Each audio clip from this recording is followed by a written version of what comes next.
lupa, terakhir udah momentum sudah ya kalau nggak salah ya. Sebelum ini, atau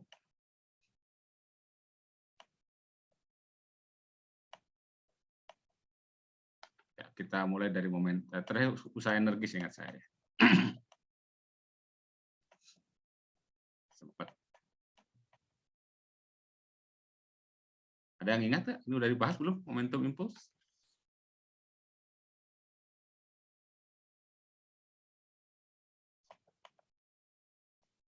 Oke, saya usaha energi udah lah ya. Kita mulai dari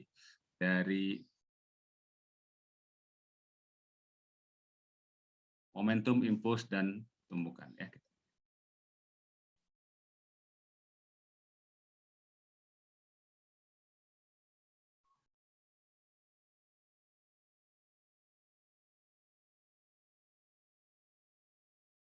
Baik, momentum ini langsung saja didefinisikan ya sebagai perkalian antara massa dan muatan. Jadi massa dan kecepatan, maaf ya. Baru aja mulai udah ini ya. Massa dan kecepatan. Jadi setiap benda yang bergerak ya, setiap benda yang bergerak itu selalu memiliki momentum. Dinyatakan oleh simbol P, yakni M dikalikan dengan V ya. Massa kalikan kecepatan. Nah, ya jadi dari definisi jelas bahwa sekali lagi benda yang bergerak saja yang punya momentum, yang diam tidak punya momentum. Karena kecepatan ini merupakan besaran vektor, maka momentum juga ini merupakan besaran. Nah, sebenarnya kalau kita kembali mengingat hukum kedua Newton, kita bicara hukum kedua Newton, ya,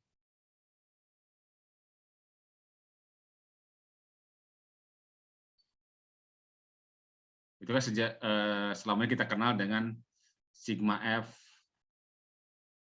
sama dengan M kali A.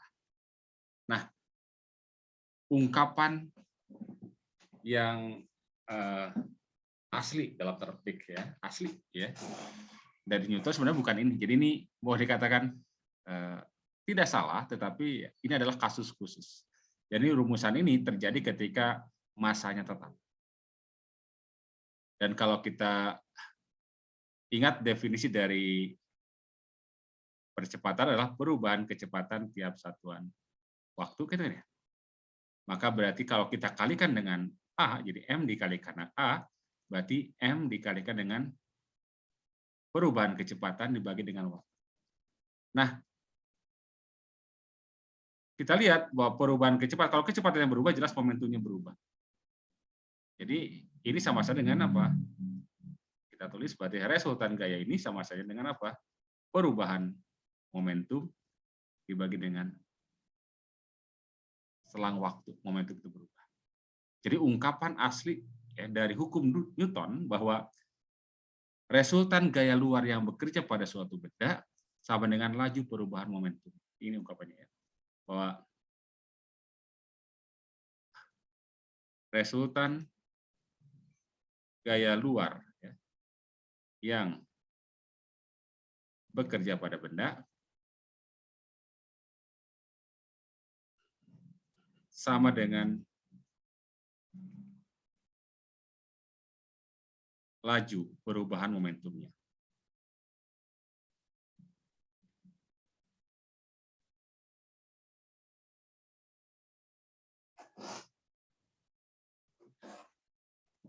Jadi ya, yang asli sebenarnya ini ya. Nah, ungkapan yang ini sama dengan M kali A itu terjadi ketika massanya tetap. Jadi kalau massa tetap ya, coba kalau kita lihat bahwa P atau untuk massa tetap ya, untuk M tetap, maka perubahan momentum itu sama dengan M dikalikan dengan delta P.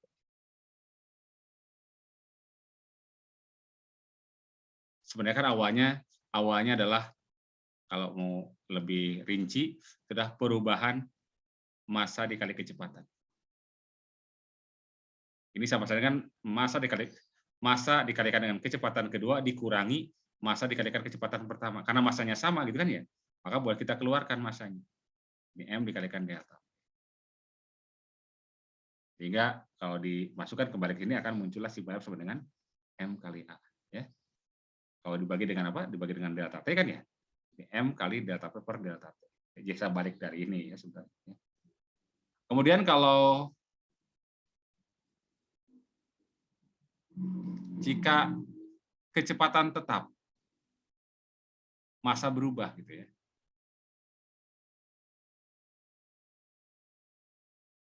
Maka perubahan momentum, ya sebenarnya ini juga kan ya, tapi yang berubah adalah massanya, kecepatannya tetap. Berarti kan M2 kali V dikurangi M1 kali V. Karena V-nya bisa kita keluar, berarti M atau delta M dikalikan dengan kecepatan. Dan resultan gayanya berarti itu menjadi delta P per delta T, berarti delta M per delta T kalikan dengan kecepatan. Dan delta M per delta T tidak adalah laju perubahan massa. Apa contohnya yang resultan gaya akibat adanya laju perubahan massa? Contohnya misalnya kalau kita yang sederhana dulu lah, kalau kita meniup balon kan ya, balon kecil ya. Kemudian setelah mengembang balonnya tanpa diikat, kemudian kita lepas. Maka apa yang terjadi? Biasanya balonnya akan bergerak, terbang ya, sambil mengeluarkan bunyi ya. Kenapa? Ketika dia dia berbunyi karena apa? Karena gas dari dalam balon keluar, menyembur ya. Kalau ini ada balon sedang sudah mengembang gitu ya. Nah, bayangkan. Lalu ketika dilepas, karena tidak diikat ya, maka udara yang bisa kan tekanan besar nih. Maka udara di sini akan keluar lewat sini. Nah, ketika keluar udara, berarti kan ada perubahan massa di sini. Asumsikan misalnya dia keluar dengan kecepatan konstan itu. Maka massa gas di dalam balon berkurang. Pengurangan massa di sini dengan laju tertentu terhadap waktu dikalikan dengan kecepatan inilah yang menimbulkan apa? Menimbulkan gaya dorong. Ya, yang lebih ini terlihat gaya dorong pada roket misalnya. Ya. Gaya dorong pada roket, jadi gas dari dalam dari roket kemudian disemburkan keluar gitu kan ya. Maka sebenarnya prinsip berikutnya adalah aksi reaksi. Jadi ketika dia mendorong ke sini, maka sebaliknya ini akan mendorong ke balon ini. Bukan buat roket sama juga. Oke. Jadi kalau massanya tetap, maka hukum kedua Newton yang dari asalnya delta per delta T akan berubah jadi sigma F sama dengan M kali A. Tetapi kalau misalnya kecepatannya yang tetap tapi massa yang berubah, maka ini menjadi seperti ini hukumnya. Itulah mengapa yang ungkapan pertama ini, yang ini boleh dikatakan tidak asli dalam tanda petik. Ya. Aslinya bukan itu. Jadi bunyi hukum Newton yang kedua menyatakan bahwa ini, ya, resultan gaya luar yang bekerja pada benda sama dengan laju perubahan momentum. Atau sebaliknya, laju perubahan momentum yang benda sama dengan gaya luar yang bekerja pada benda tersebut. Nah, dari konsep ini, ya, seandainya kita pindahkan delta T dikalikan dengan gaya, maka perubahan momentum ternyata akan sama dengan perkalian antara gaya dengan selang waktu gaya itu bekerja. Dari sini kemudian didefinisikanlah impuls. Bahwa gaya atau resultan gaya, itu boleh ditulis gaya atau resultan gaya, dikalikan dengan selang waktu gaya itu bekerja, kita sebut sebagai impuls. Dan jelas kalau kita lihat dari sini bahwa sigma F dikalikan dengan delta T adalah perubahan momentum. Jadi dari sini bahwa impuls sama dengan perubahan, ini yang disebut dengan prinsip impuls momentum. Ini analoginya atau mirip dengan dalam kasus usaha energi ya. Jadi usaha sama dengan perubahan energi, impuls perubahan momentum. Cuman kalau usaha itu adalah gaya dikalikan dengan perpindahan gitu. Ya. dan ya ininya energi jadi energi kinetik. Ya.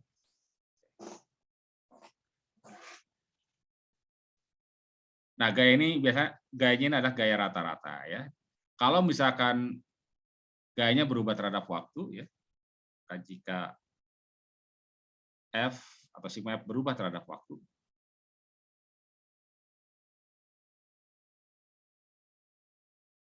biasa kita ungkapkan dalam bentuk grafik ya.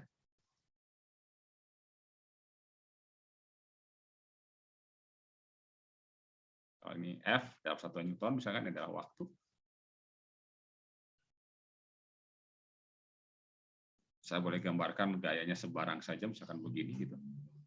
Ini ada selang waktu dia bekerja. Ini ada perubahan gayanya ya. Nah, maka luas area inilah impuls.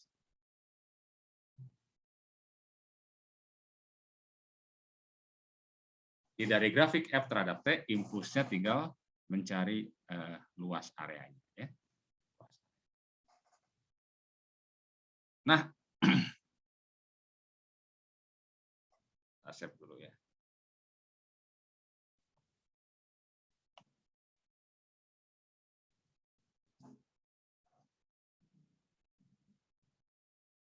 Dari perumusan ini ya, bahwa I sama dengan sigma F dikalikan dengan delta T sama dengan perubahan momentum. Coba kalau kita lihat bagaimana kalau resultan gaya sama dengan 0.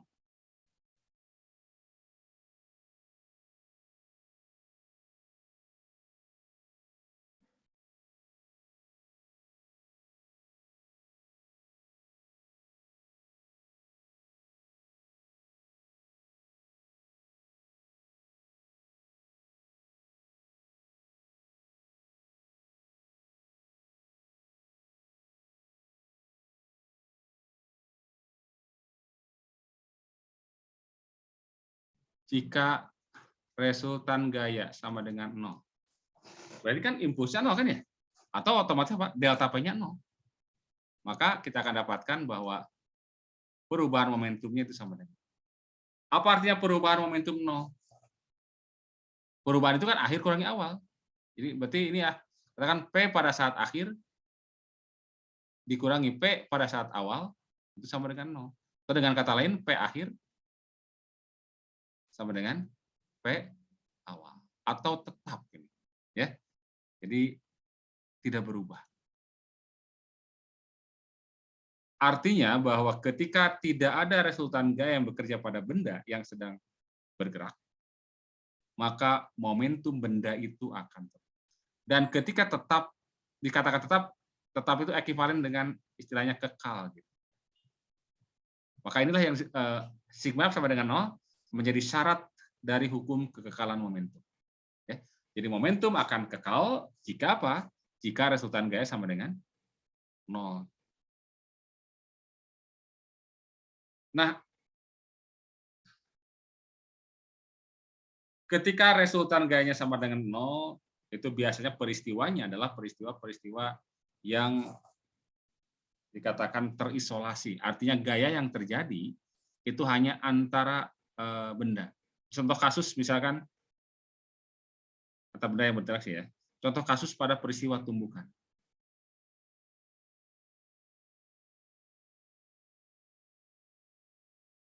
Di pada peristiwa tumbukan, ketika dua benda bertumbukan, misalkan ini benda pertama dengan massa M1, ini benda kedua dengan massa M2.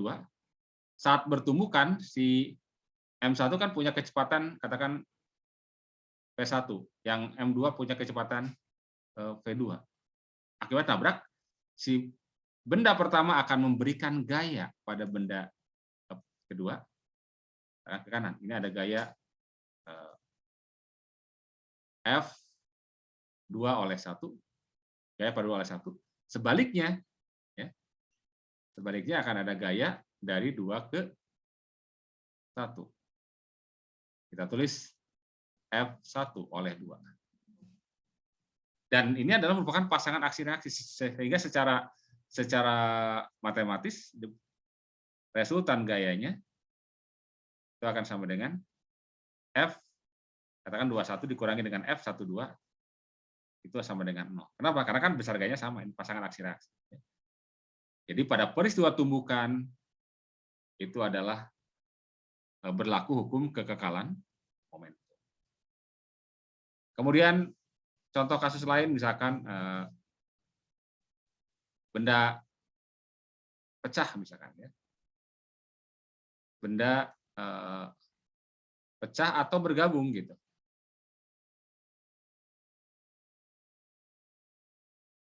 Misalnya 2 orang sedang naik motor gitu ya, boncengan kan ya. Ketika motor melaju, nah, kemudian tiba-tiba penumpangnya loncat turun ke belakang ya, loncat. Jadi terpisah ya. Jadi interaksi ketika loncat itu hanya antar orang yang di dalam motor itu sendiri gitu ya. Atau sebaliknya, asalnya naik motor sendirian, temannya lari kemudian tiba-tiba loncat kemudian membonceng di belakang. Nah, kasus seperti jadi ya baik benda bergabung atau berpisah itu berlaku hukum kekekalan momentum. Contoh lain misalnya ketika peluru ditembakkan misalkan. Awalnya kan peluru berada dengan dalam senapan. Katakan sama-sama diam. Ketika peluru itu melesat ke depan, ketika kokang ditarik, peluru melesat itu kan. Maka si senjata itu akan terdorong ke arah belakang, ke arah sebalik. Dan itu peristiwa itu berlaku hukum kekekalan momentum. Benda bertabrakan pada kasus di sini ya. Awalnya ini kan terpisah misalkan antara M1 dan M2, tapi boleh jadi setelah tabrakan dia akan saling mengunci sehingga bergerak ke salah satu arah. Entah ke arah searah dengan kecepatan M1 atau searah dengan kecepatan M2, tergantung dari momentumnya mana yang lebih besar. Tapi pada peristiwa itu berlaku hukum kekekalan momentum. Ya, jadi secara umum hukum kekekalan momentum itu berlaku ketika resultan gaya luarnya sama dengan 0. Jadi atau interaksi yang terjadi, gaya yang terjadi hanya antar 2 benda yang berinteraksi. Oke, ada pertanyaan sampai sini?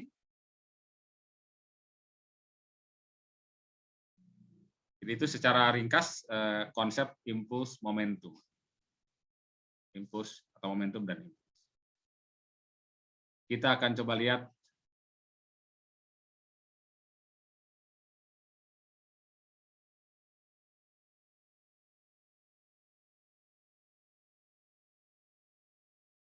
soal terkait dengan ini ya. Oh ya, yang ingin saya ingatkan dulu bahwa tadi momentum itu kan vektor ya. Kan P sama dengan M kali P. Jadi punya nilai dan punya arah, karena itu penjumlahan momentum itu sama saja dengan menjumlahkan secara vektor. Ya. Jadi harus mengingat kembali bagaimana cara menjumlahkan. Kita lihat nomor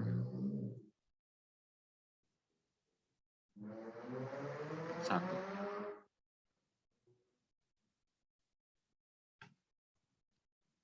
Mobil A bermasa 1.500 kg bergerak ke timur dengan kelajuan 25 meter per sekon, dan mobil B bermasa 2.500 kg bergerak ke utara dengan kelajuan 20 meter per sekon.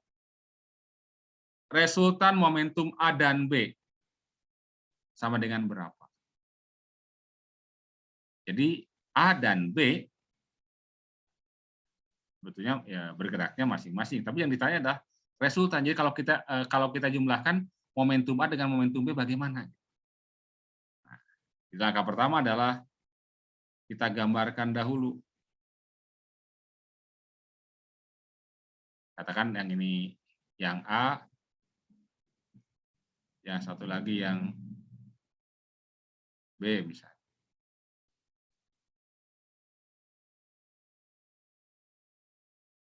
Yang A bergerak ke timur. Nah, yang B bergerak ke utara. Ya.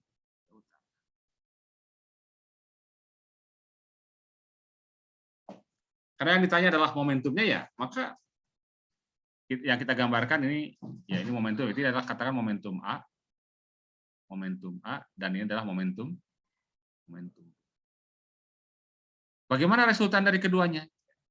Gunakan saja sifat vektor. Jadi kita dapati di sini ada dua buah vektor yang saling tegak lurus. Maka berarti resultannya tinggal ya. Resultan dua vektor yang saling tegak lurus. Kita gunakan saja teorema apa namanya? Pythagoras ya. Jadi inilah resultannya. Ini resultannya. Jadi secara grafis jelas terlihat bahwa P adalah akar dari PA kuadrat ditambah dengan PB kuadrat. Besar momentum. Dan ingat, P itu adalah M kali V ya. P itu adalah massa kali kecepatan. Berarti untuk yang pertama, massa A dikalikan kecepatan A. Berarti 1.500 dikalikan dengan kecepatan A-nya adalah 25. Kita kuadratkan, jangan lupa. Ya. Ditambah kecepatan, ke massa B dulu, massa B 2.500.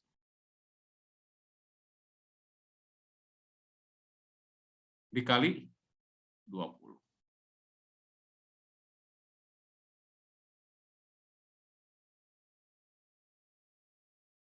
Kuadrat. Oke. Nah, bagaimana menghitung yang seperti ini? Ini menghitungnya jangan terlalu manual aja. Jangan dikalikan masing-masing kalikan nanti segala macam. Kita bisa lihat saja ini.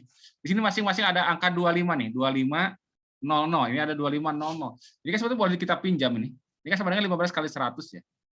Boleh kan sama dengan 25 kali 100. Jadi yang 0 di sini kita jadikan 2500. Di sini ada 2500. Berarti kita boleh keluarkan. Kalau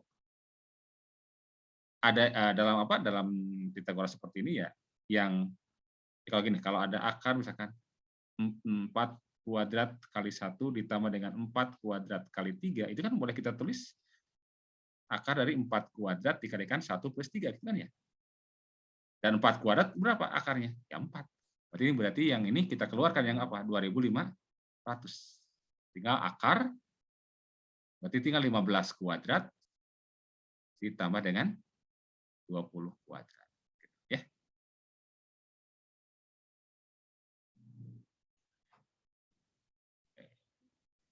Saya hapus ini ya.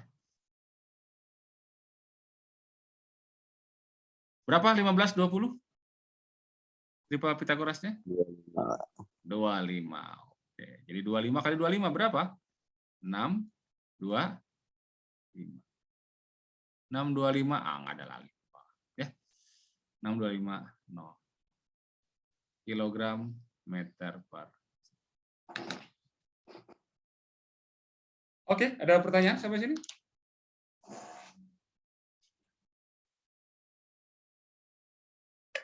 Satuan momentum ya, kilogram meter per.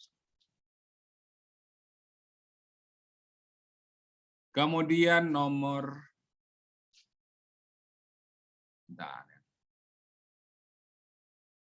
nomor 2 lah ya.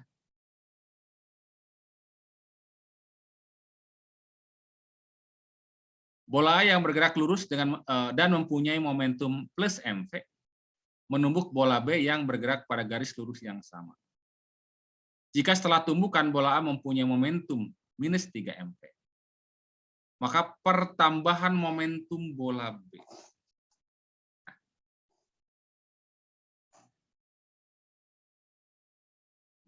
Yang perlu kita perhatikan di sini adalah pada peristiwa nomor 2 telah terjadi tumbukan antara A dan B. Tumbukan. Dan ingat pada untuk peristiwa tumbukan tadi bahwa pada peristiwa tumbukan berlaku apa? Hukum kekekalan momentum atau momentumnya kekal nih atau jumlah nih ya. Jumlah momentum akhir dengan momentum awal harus sama.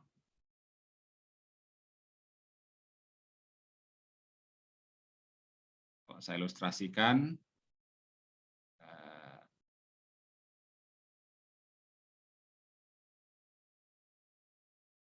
awalnya ada benda A dan benda B.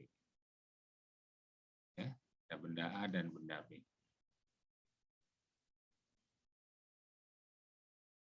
Yang A momentumnya positif MV, jadi dia punya momentum M kali V. Yang positif kita ambil ke arah kanan lah, M kali V. Yang B kita tidak tahu momentumnya. Cuma dia dikatakan dia sedang bergerak dalam garis lurus yang sama. Kemungkinan bisa ke kiri, bisa ke kanan. Tapi ya kalau usah kita gambarkan, misalnya momentumnya adalah PB gitu. Ini kondisi awal sebelum terjadi tumbukan. Kemudian setelah terjadi tumbukan, kondisi akhir katakan saja gitu ya. Si A punya momentum minus, berarti ke kiri, minus 3 MP sini. Ya. Minus 3 M kali V. Si B, kita juga nggak tahu. Yang jelas,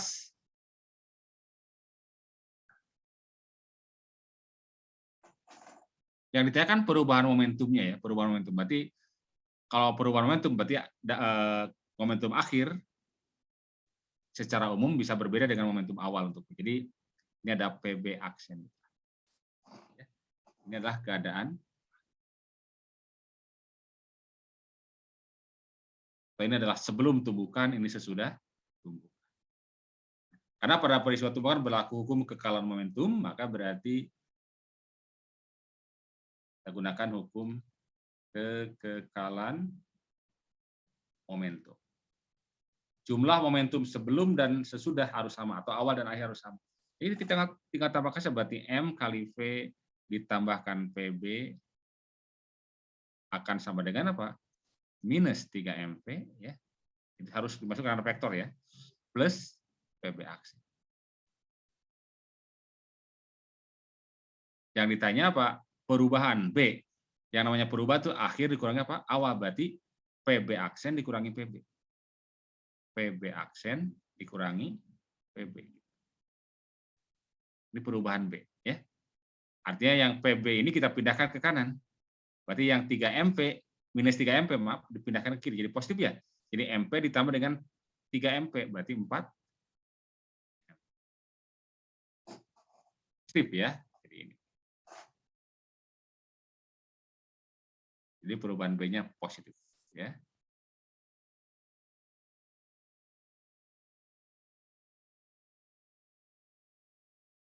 Ada pertanyaan, silakan. Saya save dulu.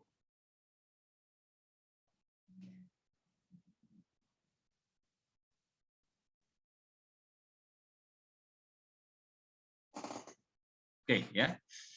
Kalau tidak ada, kita lanjutkan nomor 3.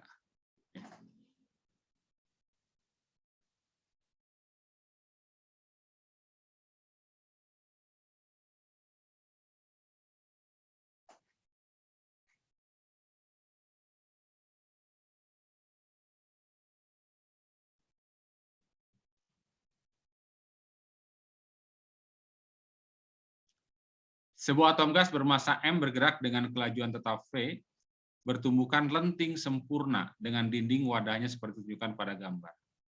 Besar perubahan momentum atom gas sama dengan perubahan momentum. Oke.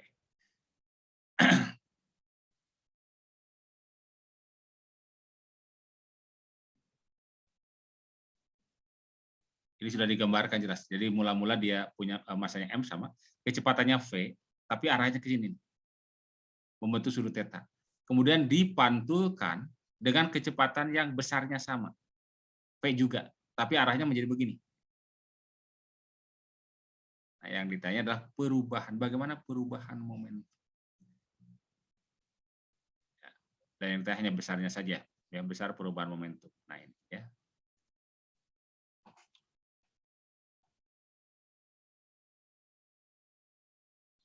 Ingat seperti pada kasus nomor 2 ini, yang namanya perubahan itu sebetulnya kan momentum akhir dikurangi apa? Momentum awal. Berarti dalam kasus di sini,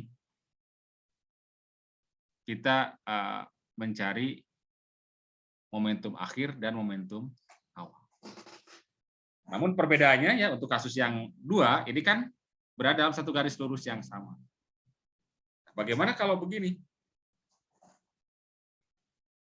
Ini kan bukan berada pada garis lurus yang sama. Nah, prinsipnya kembali bahwa momentum adalah besaran vektor, jadi kita bisa selesaikan dengan cara-cara vektor ya. Dan salah satunya adalah dengan metode grafis ya. Seperti nomor 1 kan menggunakan metode grafis. Jadi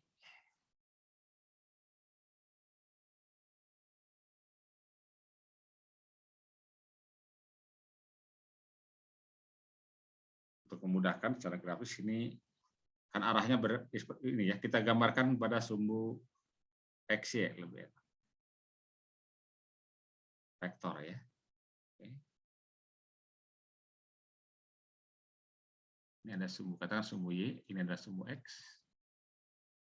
Yang pertama ini kan M kali P momentumnya. Arahnya katakan di sini titik pangkalnya ke sini. Membentuk sudut theta. Oke, ya. Tetanya yang ini atau yang itu? Kalau dilanjut sini, ini kan dari sini asalnya ya, yang ini nih sudutnya ya. Berarti yang seberangnya ini. Theta. Ini adalah M dikali P. Nah, setelahnya adalah yang ini ke sini. Nah, setelahnya adalah dengan sudut yang sama ya. Terhadap sumbu Y adalah theta ya. Ini M dikali P.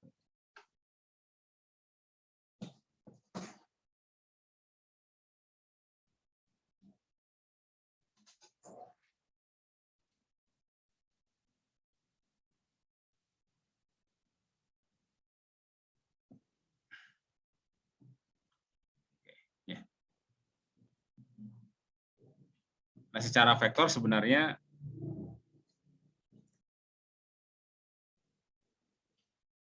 perubahannya itu adalah vektor yang ditarik dari ya, ujung vektor pertama ke ujung vektor yang terakhir. Ya. Jadi secara grafis perubahannya adalah seperti ini, dari sini ke sini. Ini perubahannya. Ya. Nah, secara matematik ini MV, vektor MP ditambah dengan vektor perubahannya, delta P-nya, ya.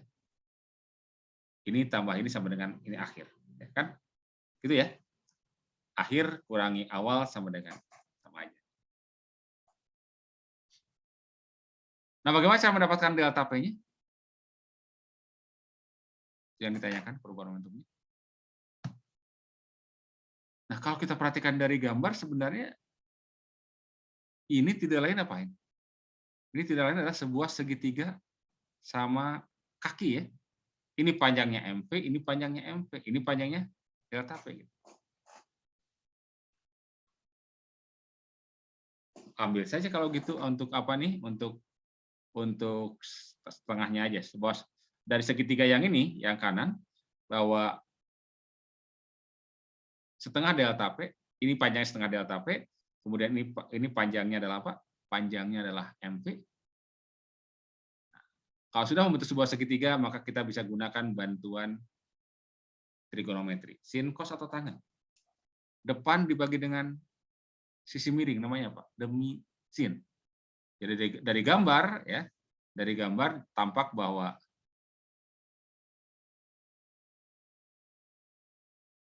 setengahnya dari sini ya, bahwa sin theta adalah setengah delta P dibagi apa? M kali P. Jelas bahwa di sini delta P sama dengan apa? MP-nya kalikan sini ya. 2-nya kalikan juga ke sini. Berarti 2 dikalikan MP dikalikan sin theta. 2 dikali mv dikalikan dengan sin theta.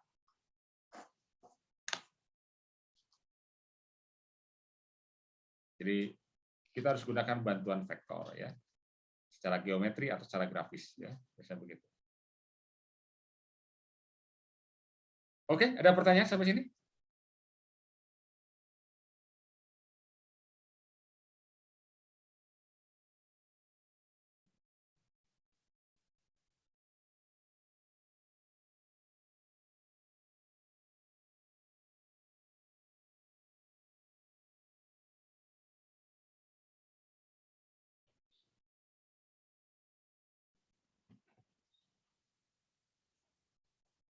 Baik, kalau tidak ada kita lanjutkan. Nomor 4. Sebuah granat yang diam tiba-tiba meledak dan pecah menjadi 2 bagian yang bergerak dalam arah yang berlawanan. Perbandingan massa kedua bagian itu adalah M1 banding M2, 1 banding 2. Bila energi yang dibebaskan adalah 3 kali 10⁴ Joule, maka perbandingan energi kinetik pecahan granat pertama dan kedua.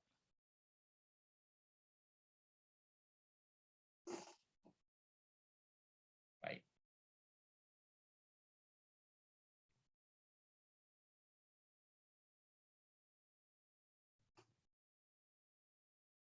Ada granat.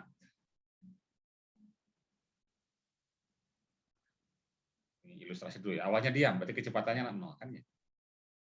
Ini kondisi sebelum. Kemudian pecah. Oke. Pecah menjadi 2 kepingan ya. Sehingga nanti akan diperoleh kepingan pertama.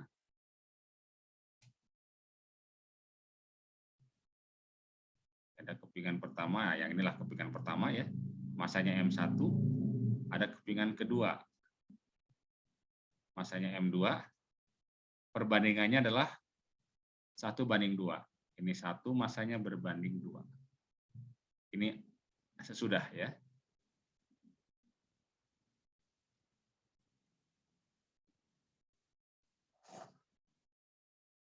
Meledak, kemudian menjadi 2 bagian, bergerak dalam arah berlawanan. Berarti kalau berlawanan sudah bisa dipastikan yang satu ke sini, tekan V2, yang satu ke sini. Atau pakai momentum juga boleh, karena berlawanan ya. Jadi ini momentum 2, ini adalah momentum 1. Yang ditanyakan apa? Perbandingan energi kinetik. EK 1 berarti perbandingan energi kinetik pecahan granat pertama dengan energi kinetik pecahan granat yang kedua setelah yang ini berarti ya. Karena kan kalau di sini belum ada ya, kinetiknya masih 0 ya. Karena masih diam. Baik.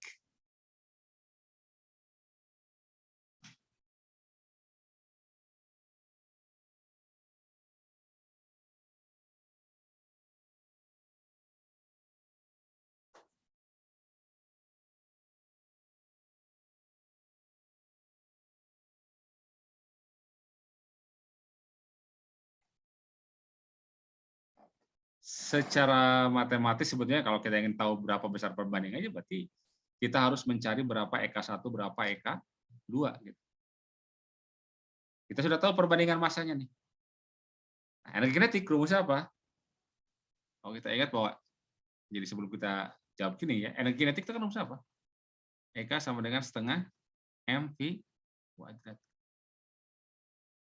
Jadi membandingkan energi kinetik sama saja dengan membandingkan massa kali kuadrat kecepatannya, gitu kan?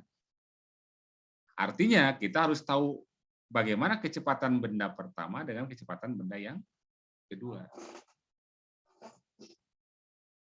Pada peristiwa ini ya, awalnya diam tiba-tiba pecah menjadi 2 bagian. Nah, tadi sudah saya ilustrasikan bahwa interaksi yang terjadi di sini ada interaksi antar 2 benda M1 dan M2 saja. Maka resultan gayanya pasti akan sama dengan 0. Sehingga akan berlaku hukum kekekalan momentum. Jadi kita gunakan saja hukum kekekalan momentum.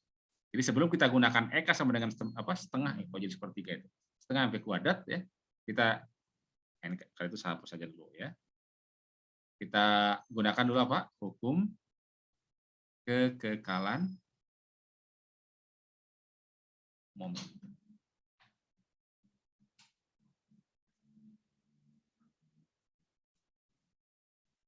Menyatakan bahwa momentum awal dengan momentum akhir harus sama. Jadi momentum awal harus sama dengan momentum akhir.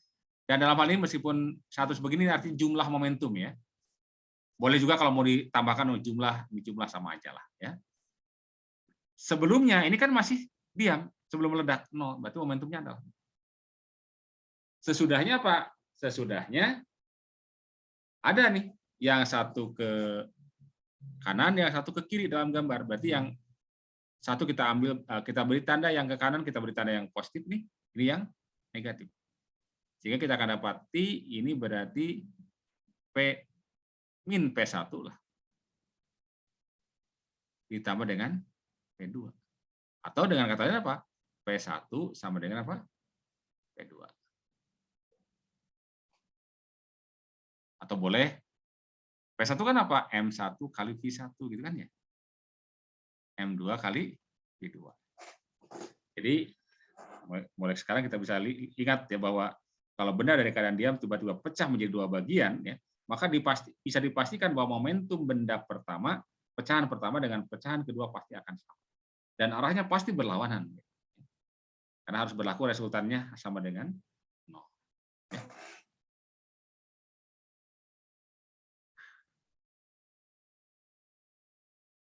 Tugas kita kan tadi mencari apa?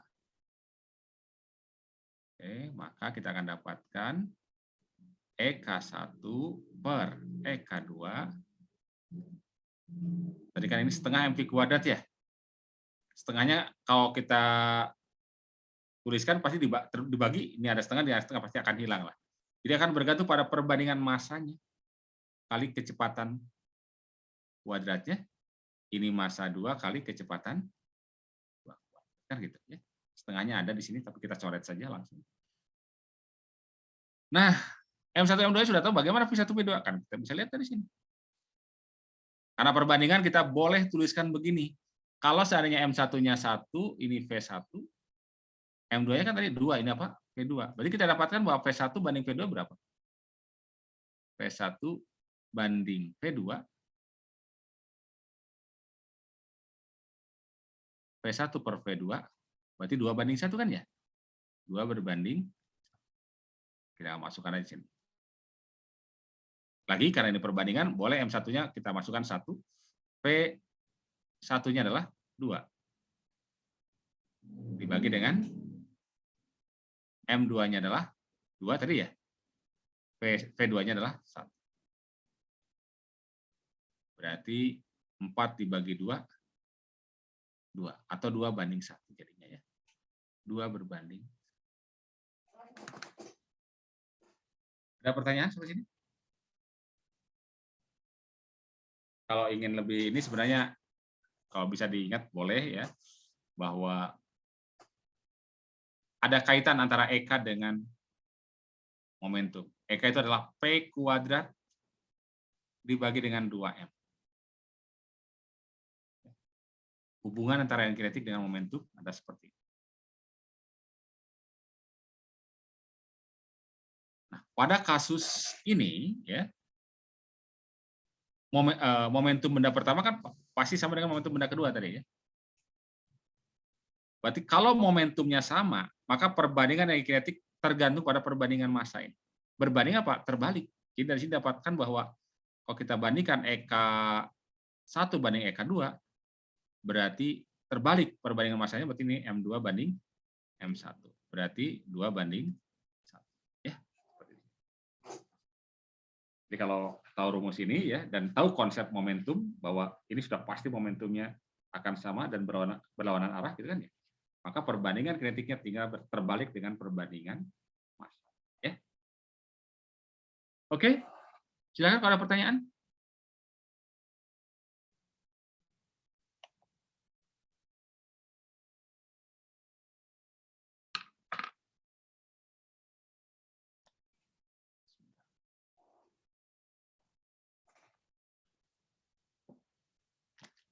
Baik, kalau tidak ada, saya clear dulu ya.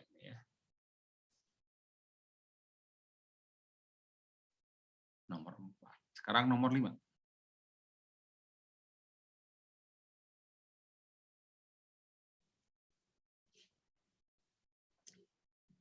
Sebuah benda bergerak dengan momentum yang besarnya P.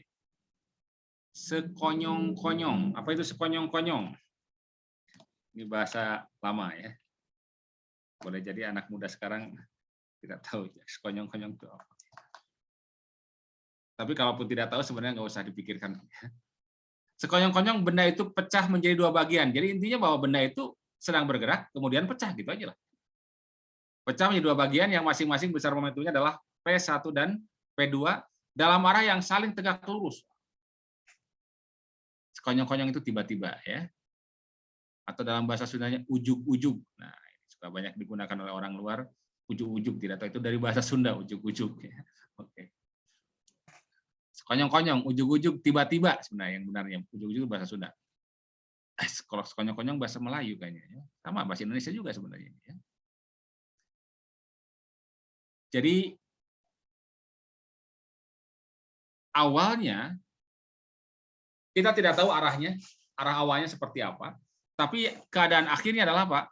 P1 dan P2 saling tegak lurus. Jadi awal kita punya momentum, kemudian ada keadaan akhir. Nah, keadaan akhir momentumnya saling tegak lurus. Berarti kalau yang satu ke sini, ya momentum yang pertama, maka yang keduanya ke sana. Pokoknya saling tegak lurus saja lah. Ya. Atau kalau ini P1 berarti ini P berapa? P2. Gitu. Ini keadaan setelah pecah gitu kan ya. Sebelumnya bagaimana? Prinsipnya apa? Dari keadaan, ini seperti nomor 4 tadi ya. Bergabung kemudian pisah, maka akan berlaku hukum apa? Hukum kekekalan momentum. Ya. Kekekalan momentum.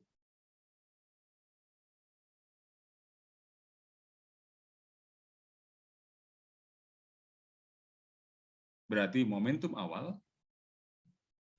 P awal sama dengan P akhir. Nah, yang sudah bisa kita tahu adalah momentum akhir. Karena saling tegak lurus, berarti momentum akhir adalah apa? Resultan dari apa? P1 dan P2. Ini tegak lurus. Pitagoras seperti nomor berapa tadi ya? Nomor 1. Jadi berarti P1 kuadrat ditambah apa? P2 kuadrat. Ya, ini P awal. P awalnya P kan ya? Ya, jadi kalau mengacu pada gambar ini, P awalnya adalah arahnya harus ini. Harus sama awal dengan akhir. Ini yang P akhir ya. P akhir. Berarti P awalnya di sini harus ke situ juga sebenarnya. Secara grafis ini harus ke sini juga, harus sama ya pokoknya gitu. Inilah yang P.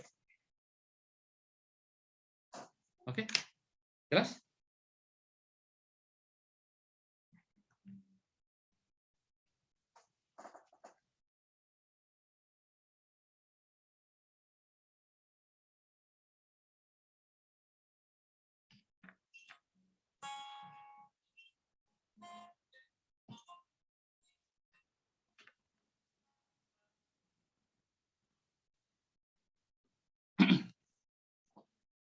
Baik. Kalau tidak ada pertanyaan, saya lanjutkan. Nomor 6. Kayak nomor 6 ya.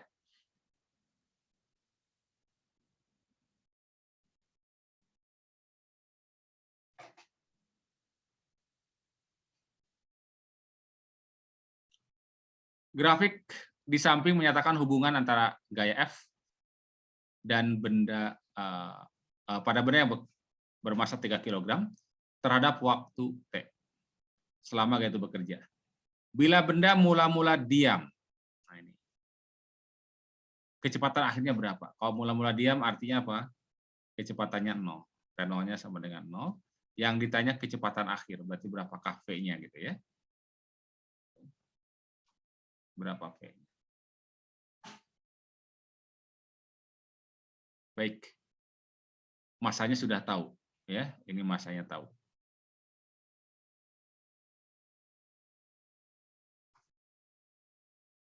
Nah, prinsipnya pertama ada gaya, ada waktu atau selang waktu gaya itu bekerja. Kalau ada gaya bekerja dalam selang waktu tertentu, maka berarti ada impuls. Dan impuls selalu mengakibatkan perubahan momentum. Jadi kita bisa selesaikan dengan konsep bahwa impuls perubahan momentum. Atau I sama dengan delta P. Ya. Nah, bagaimana menghitung impulsnya? Ini kan dari grafik. Dari grafik kan tinggal apa? Mencari luas. Itu kan ya. Luas trapesium. Perubahan itu kan tinggal massa kali perubahan kecepatan. Oke, kita tinggal hitung saja luas trapesiumnya ya.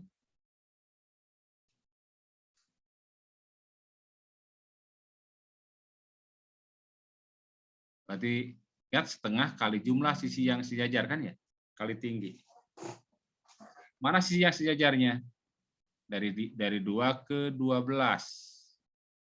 Ini panjangnya adalah 12 kurangi 2, 10 ya. Kemudian dari 2 ke 9.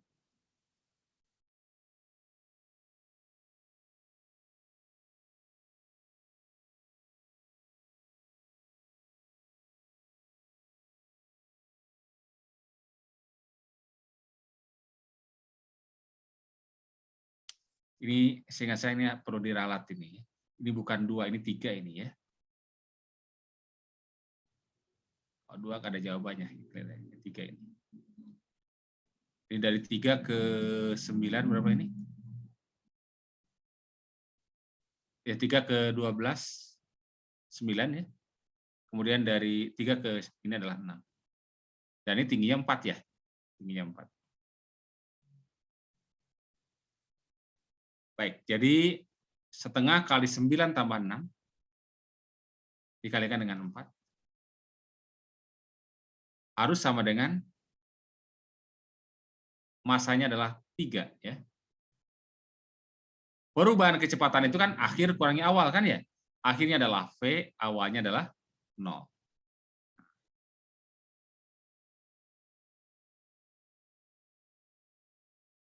Oke, berarti 4 dibagi 2 berapa? 2 dikali 15. 30 ya. 30 bagi 3, berarti V-nya adalah 10.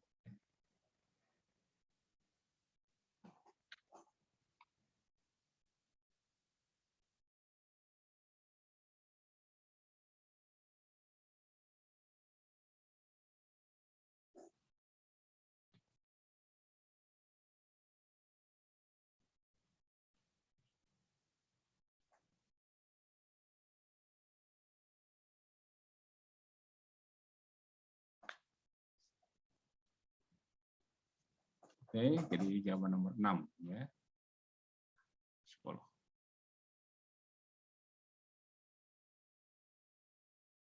Ada pertanyaan?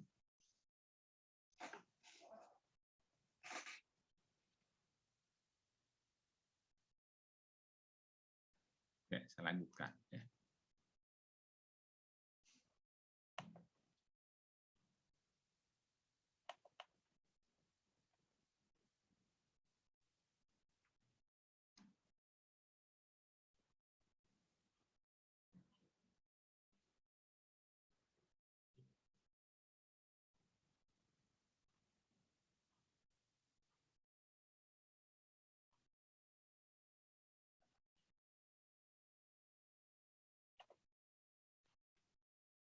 Oke, nomor 7.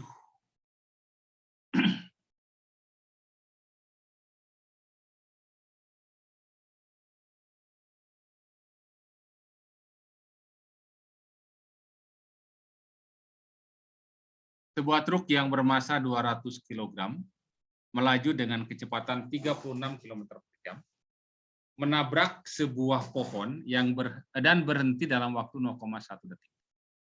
Gaya rata-rata pada truk selama berlangsungnya tabrakan adalah Kita ketahui masanya. Satu saja di sini. M sama dengan 2000 kg. Kemudian kecepatannya mula-mula ya. Mula-mula kecepatan 36 km per jam. Perhatikan bahwa untuk kecepatan ini usahakan selalu dalam meter per sekon dalam SI ya. Kalikan 1000 dibagi dengan 3600. Jadi 36.000 dibagi 3600 sekon. Itu adalah 10 meter per sekon. Lalu dalam selang waktu 0,1 detik berhenti, artinya kecepatannya menjadi 0. Dalam selang waktu 0,1 sekon atau detik. Berapa gayanya? Nah, ini kita bisa langsung saja kalau ini ya, tadi bawah apa? Resultan gaya yang bekerja pada benda F atau sigma F sama saja boleh ya. Itu kan laju perubahan momentumnya tiap satu rokan ya, atau M dikalikan dengan delta V dibagi dengan delta T. Atau boleh dari prinsip impuls sama dengan perubahan momentum sama juga sama aja ya.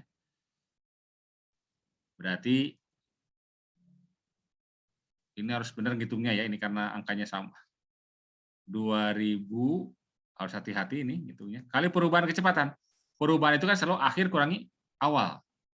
Berarti 0 dikurangi dengan awalnya 10 dibagi delta T. Delta T-nya 0,1. 2000 dibagi 0,1 itu kan 20.000 ya. 20.000 dikalikan 10, 200.000. Itu negatif 200.000.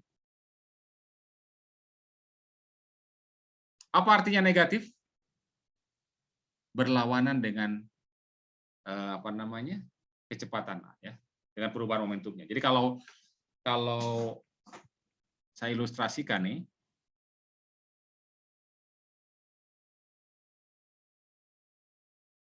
ada mobil ya.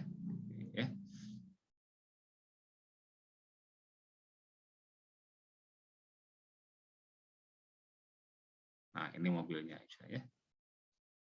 Mobilnya truk ya. Oke lah ya. Sekarang ini nabrak sebuah pohon kelapa ya. Ketika dia menabrak ke sini kan arahnya ke sini kan ya, maka si gaya arahnya diberikannya ke sini. Menahan. Di gaya diberikan dari pohon ke mobil ini ya. Itu tanda negatif ya, berlawanan dengan semula. Jadi tetap besarnya Pak, besarnya positif ya. 20.000.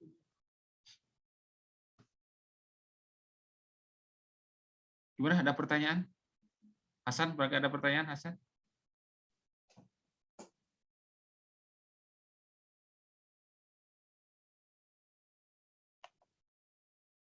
Alia, ada pertanyaan Alia?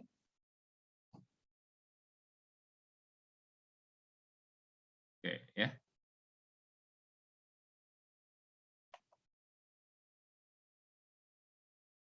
Masih memungkinkan sebentar ya, mungkin satu atau dua soal, satu soal lagi mungkin cukup. Nomor 8. Sebuah benda A bermasa MA bergerak sepanjang sumbu X positif dengan laju konstan V0. Benda tersebut menumbuk benda B yang diam. Selama tumbukan besar gaya interaksi yang dialami oleh benda A ditunjukkan dalam gambar. Besar gaya rata-rata yang bekerja pada B adalah.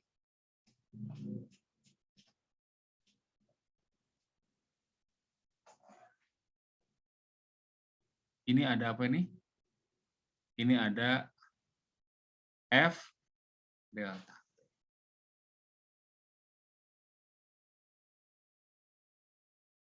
Gaya yang dicari ya. Ya, kita bisa mulai dari apa nih? Kalau ada gaya yang bekerja pada selang waktu tertentu kan ada apa namanya? Impuls kan. Impuls sama dengan perubahan apa? Momentum, atau kalau dari grafik impuls itu sama dengan apa? Luas gitu kan ya. Jadi impuls sama dengan luas segitiga dalam hal ini. Nah, impuls itu kan perkalian antara gaya rata-rata dengan apa? Selang waktu gaya itu bekerja. Gaya atau resultan gaya dengan gaya selang waktu gaya itu bekerja. Luasnya dalam hal ini kan luas apa? Luas segitiga. Berarti kita tinggal cari luas segitiga ini aja. Setengah alas kali tinggi. Setengah alas, alasnya adalah delta T, tingginya adalah F0. Jadi boleh kita tulis setengah F0 kali delta T. Berarti ketemulah langsung F sama dengan apa? Setengah dari F0. Mudah ini ya. Setengah F0. Mana ini? Oke, ini.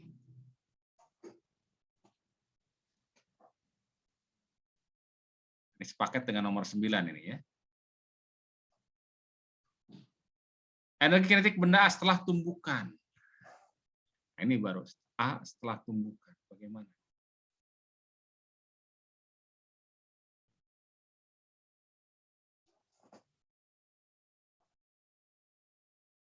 Jadi kalau saya ilustrasikan kembali, ini ada kondisi sebelum tumbukan, ada kondisi setelah tumbukan.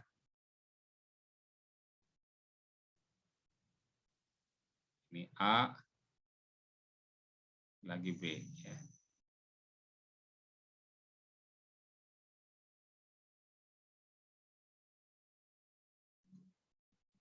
Dia sedang bergerak dengan awalnya kecepatannya V0. Ini kecepatannya 0.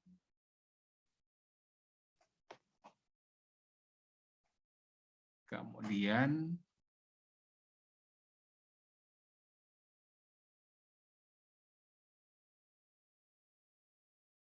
setelahnya kita tidak tahu ya. Oke, yang jelas begini ya. Ini kondisi sebelum, ini kondisi sesudah ya.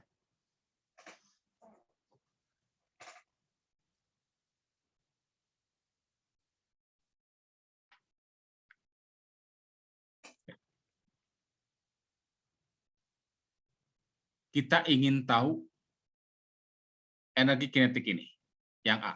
Artinya apa? Artinya kita harus tahu berapa kecepatan A setelah tumbukan. Misalnya VA. Kita sudah dapatkan VA.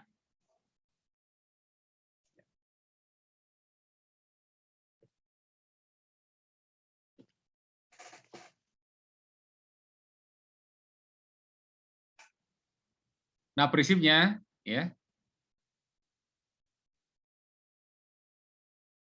kita bisa gunakan, karena kalau kita terapkan hukum kekekalan momentum ya, ini kita tidak tahu yang ini berapa ya. Maka kita boleh juga gunakan prinsip apa? Impuls perubahan momentum ya. Jadi kan impuls pada A harus sama dengan apa? Perubahan momentum A.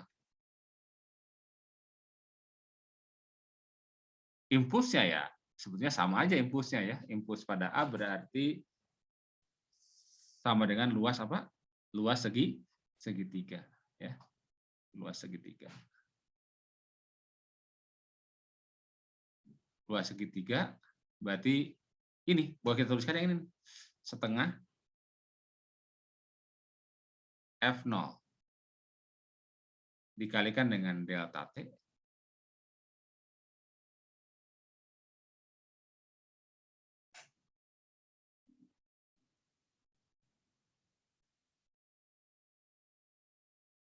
harus sama dengan M dikalikan apa? Perubahan momentum A berarti VA atau MA VA gitu ya. MA VA dikalikan apa? V0 gitu. Nah, sehingga dari sini kita bisa dapatkan terus ini MA VA min MA V0. Berarti MA VA sama dengan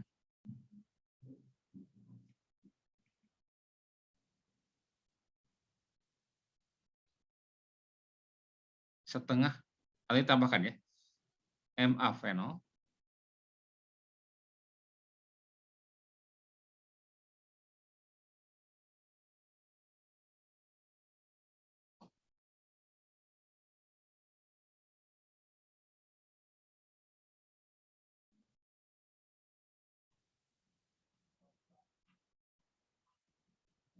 ditambah setengah F0 delta T.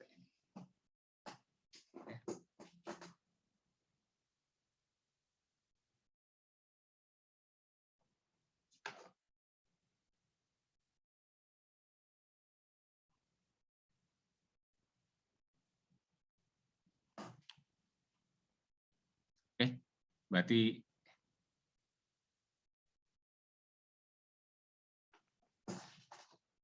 agak panjang sedikit ya. Ketemu VA-nya. Nah, kalau VA-nya ketemu, maka kita bisa dapatkan apa? Energi kinetik. Ya. Energi kinetik A. Energi kinetik A. Berarti kan boleh kita gunakan ini. P kuadrat A dibagi dengan 2MA yang tadi. Ya. Supaya ini bisa dikira. Jadi, kalau PA kuadrat ini kan tidak lain PA ini. Momentum A ini. Setelah tumbukan. Ya. Berarti ini dikuadratkan dibagi 2MA. Ya. Diseper 2MA berarti dikali MA V0 ditambah dengan setengah F0 delta T dikuadratkan. Ya, ini P-nya. Tapi sebentar, kayaknya saya ada sedikit keliru di sini.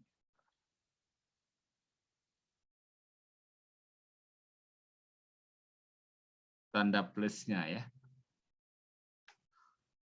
Logikanya gini, logikanya bahwa karena B-nya awalnya diam ya, ketika A ini menabrak B kan nanti akan bergerak, maka kecepatan A itu akan apa? Akan lebih kecil daripada kecepatan apa? Kecepatan V0. Jadi ini, kecepatan A akan lebih kecil daripada kecepatan V0, sehingga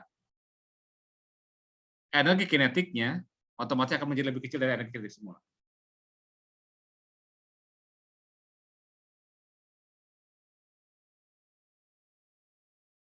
Jadi kalau lebih kecil harusnya negatif ini ya. Gimana soal letak ini ya?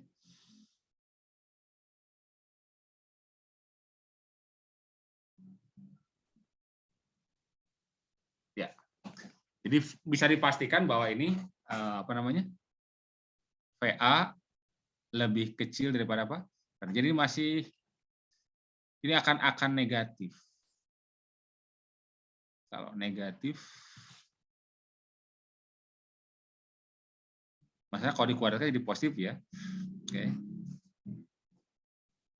Artinya kalau negatif berarti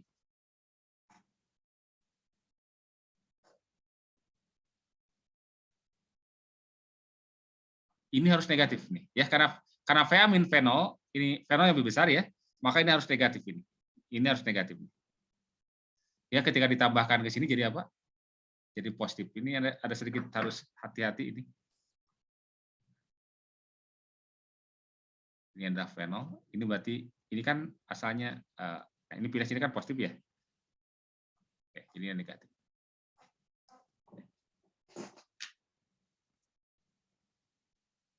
Oke, ya jadi harus seperti ini. Sekali lagi kenapa saya beri tanda negatif di sini?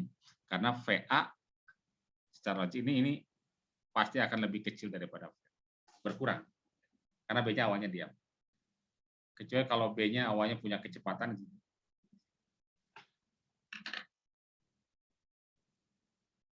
Seperti pada kasus di mana di soal nomor apa namanya? Nomor 7 ini ya. Jadi karena apa? Ini menunjukkan kalau A bertumbukan dengan B, katakan B-nya yang pohon itu kan ya, maka berarti impulsnya diberikan oleh apa? Impulsnya adalah diberikan oleh B kepada A, berlawanan. Jadi impulsnya ke kiri. Kecepatan ke kanan kan ya, impulsnya ke kiri, maka kita beri tanda apa? Kita beri tanda negatif. Oke.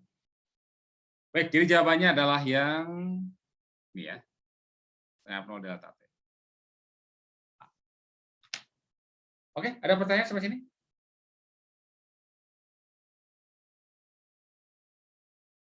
Baik, kalau tidak ada, nah, karena tadi juga mulainya agak sedikit lambat, asar dulu ya. Saya cukupkan sampai di sini ya. Terima kasih. Assalamualaikum warahmatullahi wabarakatuh.